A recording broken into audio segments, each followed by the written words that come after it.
it's our top story this evening because after rumours of his departure intensified in recent weeks, it was confirmed early this morning that Red Bull Racing Chief Technical Officer Adrian Newey will depart the team in the first quarter of 2025.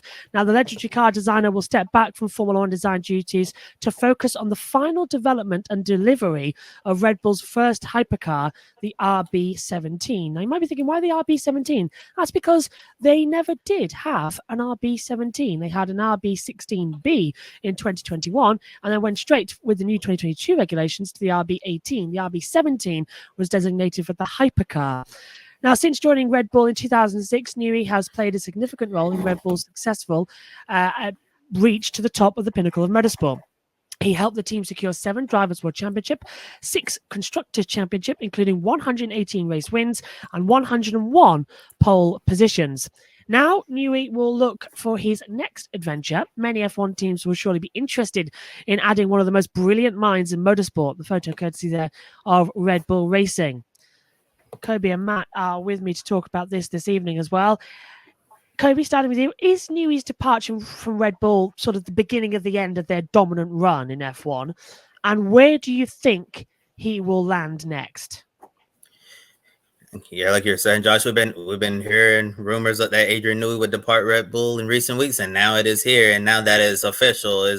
I'm just thinking, wow, this is such a significant departure from Red Bull because Adrian Newey often gets a lot of credit for all the unique car designs he's done with Red Bull over the years, and without Adrian Newey, we probably don't see Red Bull go on these big run and win all these races and championships and pole positions. Adrian Newey, like you said, is one of the most brilliant minds, not just in Formula One of the most brilliant minds in motorsports. And I think this is a significant loss for Red Bull. Well, am I confident to say this is going to be the beginning of the end of their dominant run? I don't know if I will go that far yet, but I think it's certainly going to hurt Red Bull in the coming years. And I think we're going to start to see the effects of not having Adrian Newey in the next couple of seasons whenever he leaves and goes to his next adventure, as you said. And you also asked, where do we think he could land next? I think 3 options right now. Number 1, you obviously have to thank Ferrari. I know it's a fever dream thinking Adrian Newey and Lewis Hamilton teaming up at Ferrari. That would certainly be a very powerful duo there. And then my second option, maybe go to Aston Martin, considering, the past relationship with Red Bull and Aston Martin as well. And then third option might be something that may shock people, but how about Andretti Global if they get onto the Formula One grid? I know we'll talk a little bit about Andretti later on in our show, but Mario Andretti was at the U.S. Capitol today, and he was asked by a reporter, to respond to the Adrian Newey news and if he would be interested in signing Adrian Newey to Andretti Global's F1 expert. Mario smiled and told NBC, yes, 100%. So I say stay tuned there.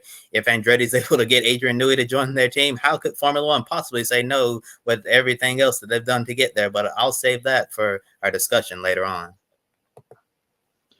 Yeah, it's an interesting, we've sort of been bubbling under all the way back from Bahrain, this, hasn't it, with all the Christian Horner stuff. We'll get to that in a moment. But the first potential domino to fall, we may have thought it might be Christian or maybe Max.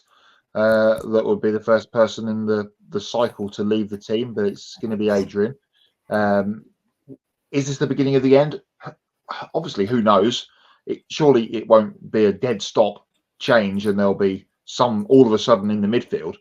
But the next thing that for if you're an F1 neutral, then surely this can be a good thing because the Newey advantage will pull them back towards everybody else.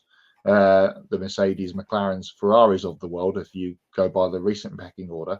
What will they do next is the next question. Who will they get? Because if you kind of go back in history, maybe 5 or 6 years, he had the little team underneath him in the Red Bull design offices, and they have all left and flown the nest and gone to pastures new. So be interesting to see what they do in the coming years, who they were replacing with, and what will the cars be like, and etc. etc. So what, again, much to Kobe's point before, watch this space. It's going to be watch this space on all fronts. Where does he go next? I don't know. He has expressed that interest of working with Fernando, and we know that Alonso's staying on a couple more years now with Aston Martin, not too far up the road, straight up the A5 from Milton Keynes to Silverstone. So it wouldn't be too much of a different journey in to work for Adrian. Or does he get on the plane and go to Italy and spend his days drawing by the beach a Ferrari car for Lewis Hamilton to try and win an 8th World Championship, and then they can both ride off into the sunset? Or does he just take his pen and paper and pack up and not come back? He's not like he's got anything else left to prove, is it, to anybody? More World Championships won than any driver or team as a single entity. So, two questions really coming out of all of this really is, what do Red Bull do next, and how quickly will they get their ducks in a row, and what does Adrian do? I kind of feel like I think this might be it for him. He's already said in a part of this announcement that he's not going to be going to all the races, and hasn't been for the last few years, and that will obviously tail off even more now. Travel, and we know the F1 travel schedule is massive, so I kind of feel like it's coming towards the end of the Adrian Newey era, for all told, in Formula One, which is a sad thing to say. All right, just to play devil's advocate here, if he goes to either Aston Martin or that of Andretti, both are only a stone's throw up the road from where he currently lives in Milton Keynes for Red Bull. So they must be tempting targets, and he has said about wanting to work with Fernando Alonso. So that's already on the board. Personally, I think it's too tempting. It's too tempting for Ferrari to not get him. And here's why. Because Fred Vasseur should be in Miami tonight, ready to go over for Media Day on Thursday. He's not there. He's in London. And who's currently in London? Oh, yeah, Adrian Newey. So there's just a couple of rumors going around that Fred Vasseur is cooking something up. And of course, he doesn't have to serve gardening leave. Now, this is the interesting bit. Gardening leave is coming through as well.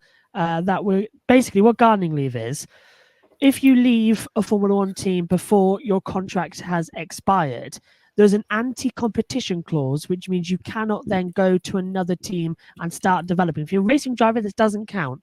But if you're a technical director, a chief mechanic, or anything, like a chief strategist, anything along those lines, you cannot go to another team within inside 12 months because you have data from another team that will carry over to the previous clause. This all got introduced after Spygate in 2007, with McLaren and Ferrari's paperwork being moved between them faster than hot potato.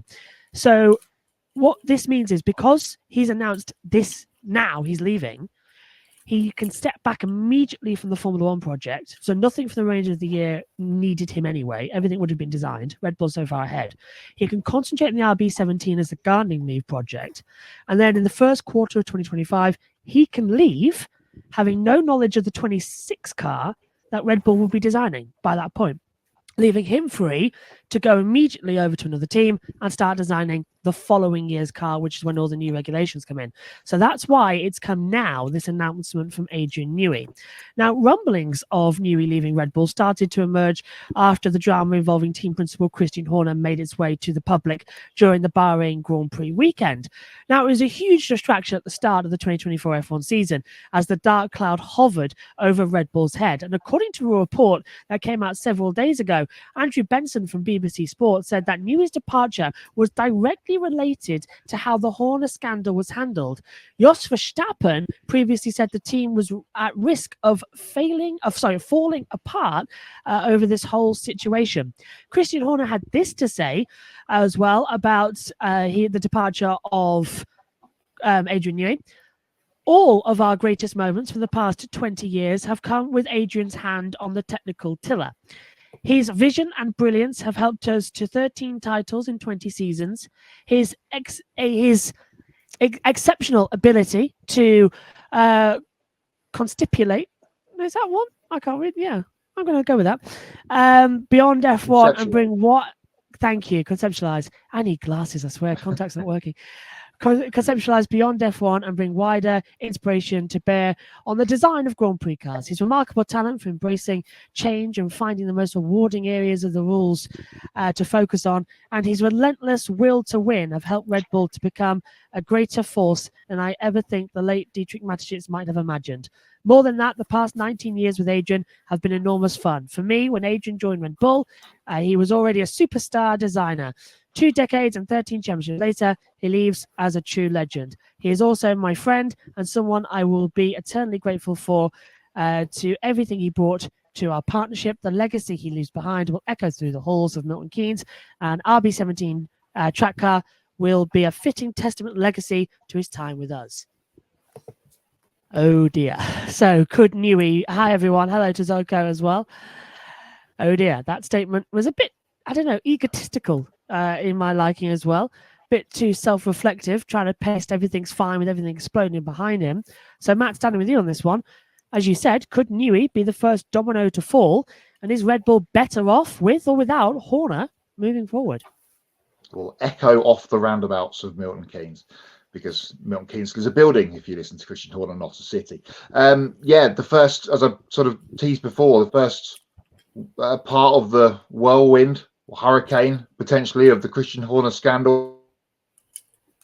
We all thought it was going to be Max Verstappen that bit the bullet first, but it looks like it's going to be Adrian, and all of those rumblings from Bahrain back in March have kind of settled a little bit. We haven't really heard too much news on all of that over the last couple of months, and it's Adrian that's going to be out first. So again, much like in the first part of this story, stand by for more.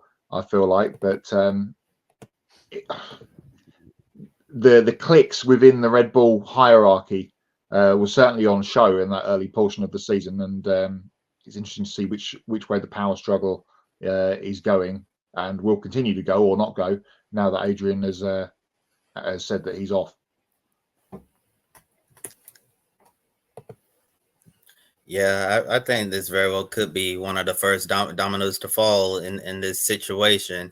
Yeah, Adrian Newey is gone. Who's going to be next? A lot of people are wondering, is Max Verstappen, going to leave and, think grass is green on the other side, or just sick and tired of all the drama that's been going on inside of Red Bull since the beginning of the season? And could Christian Horner be going as well? If you see Newey, Verstappen, and Horner leave Red Bull, then I guess we'll have to wonder what's going to happen to the Red Bull team after this. Obviously, they're still going to be in Formula One, but a lot of times when we see leadership changes and driver changes and all of that, the team will lose some of their edge, and they won't have the same amount of dominance that we've seen before. But like you said before in previous answer, Matt, we probably wouldn't see Red Bull, completely fall off a cliff into the midfield just like that. It will happen occasionally over time, especially with so many changes that are going on. So I very well think that, that what happened with Adrian Newey departing Red Bull, it could be just the first of many departures, maybe the first of a few significant departures as well. And given all the things that happened with Christian Horner at the start of the season, it's still kind of lingering on in the background, although it's largely quieted down a bit. It might be best, for all parties, just move on, get a fresh start, because this story still isn't going away anytime soon, although we're talking about it less and less now. Yeah, absolutely. Let's just take a look back at the history of when Adrian Newey's left teams. So he started off, obviously, with March. We know what happened there. But then, of course, the most famous teams where he's won championships. Williams, designed 1997, left, went to McLaren at a regulation change for 1998, and was one of the most dominant cars on the grid. Then left McLaren in 2005, after not winning anything. They had the designs for a couple of years. They just elevated and made small tweaks as the regulations went on to Newey's original concept. Won the championship in 2008, of course. But then at the next regulation change, where their chief technical officer had the solo job of redesigning the car, McLaren fell back through the field, and it took them a long time to recover. Red Bull had a change of regulations as well when he finally got a hands on it. 2008, he won with the Toro Rosso from 2007. Which was Red Bull's 2007 car that Toro Rosso got in 2008, but won then in 2009 with the regulation change with Red Bull. He did step back in 2014, and look what happened. Red Bull immediately off the pace came back with the Honda deal, and all of a sudden it started to come together, and he again was winning championships. Come to a regulation change, bang, he's right up there with Grand Effect because he's got past experience of it. So Adrian Newey, when it comes to new regulations, it is very much he's always on the ball. So I think Red Bull, as you said, Kobe, they're going to be fine for 2025. They've still got the pinnacle. But going into 2026, when we go into the big regulation change, whoever's got Adrian Newey stands one of the best chances to disrupt Red Bull. I cannot wait. I can't wait. So it's literally the biggest thing to happen this decade in Formula One. Do not underestimate. If you've tuned in and don't know much about the behind the scenes and only follow the drivers, this is big. This is the biggest news you can imagine of Adrian Newey, who is such a genius at designing cars. Like literally, they fit drivers like gloves. So this is big. I can't wait to see where he goes.